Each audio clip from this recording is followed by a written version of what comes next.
شروع اللہ کا نام لے کر جو بڑا مہربان نہایت رحم والا ہے۔ ہر طرح کی تعریف خدا ہی کو سزاوار ہے، جس نے آسمانوں اور زمین کو پیدا کیا اور اندھیرا اور روشنی بنائی۔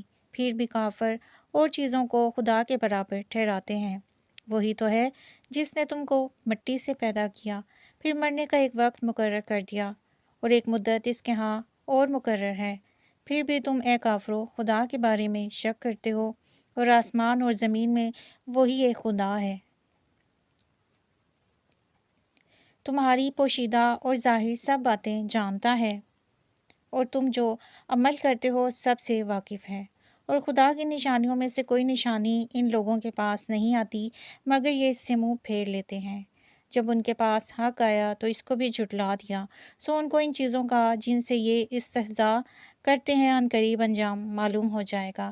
کیا انہوں نے نہیں دیکھا کہ ہم نے ان سے پہلے کتنی امتوں کو ہلاک کر دیا، جن کے پاؤں ملک میں ایسے جما دیے تھے کہ تمہارے پاؤں بھی ایسے نہیں جمائے، اور ان پر آسمان سے لگاتار مینا برسایا اور نہریں بنا دیں جو ان کے مکانوں کے نیچے سے بہہ رہی تھیں۔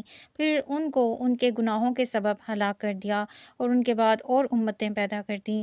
اور اگر ہم تم پر کاغذوں پر لکھی ہوئی کتاب نازل کرتے اور یہ اسے اپنے ہاتھوں سے ٹٹول بھی لیتے تو جو کافر ہیں وہ یہی کہہ دیتے کہ یہ تو صاف اور صریح جادو ہے، اور کہتے ہیں کہ ان پیغمبر پر فرشتہ کیوں نازل نہ ہوا جو ان کی تصدیق کرتا۔ اگر ہم فرشتہ نازل کرتے تو کام ہی فصیل ہو جاتا، پھر انہیں مطلق مہلت نہ دی جاتی۔ نیز اگر ہم کسی فرشتے کو بھیجتے تو اسے مرد کی صورت میں بھیجتے، اور جو شبہ اب کرتے ہیں اسی شبے میں پھر انہیں ڈال دیتے۔ اور تم سے پہلے بھی پیغمبروں کے ساتھ تمسخر ہوتے رہے ہیں، سو جو لوگ ان میں سے تمسخر کیا کرتے تھے ان کو تمسخر کی سزا نے آ گھیرا۔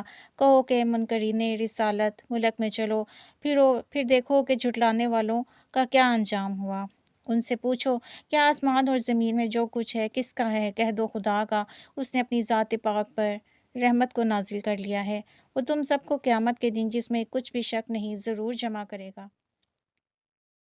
جن لوگوں نے اپنے تئیں نقصان میں ڈال رکھا ہے وہ ایمان نہیں لاتے، اور جو مخلوق رات اور دن میں بستی ہے سب اسی کی ہے، اور وہ سنتا جانتا ہے۔ کہو کیا میں خدا کو چھوڑ کر کسی اور کو مددگار بناؤں؟ کہ وہی تو آسمان اور زمین کا پیدا کرنے والا ہے، اور وہی سب کو کھانا دیتا ہے اور خود کسی سے کھانا نہیں لیتا۔ یہ بھی کہہ دو کہ مجھے یہ حکم ہوا ہے کہ میں سب سے پہلے اسلام لانے والا ہوں، اور یہ کہ تم اے پیغمبر مشرکوں میں نہ ہونا۔ یہ بھی کہہ دو کہ اگر میں اپنے پروردگار کی نافرمانی کروں تو مجھے بڑے دن کے عذاب کا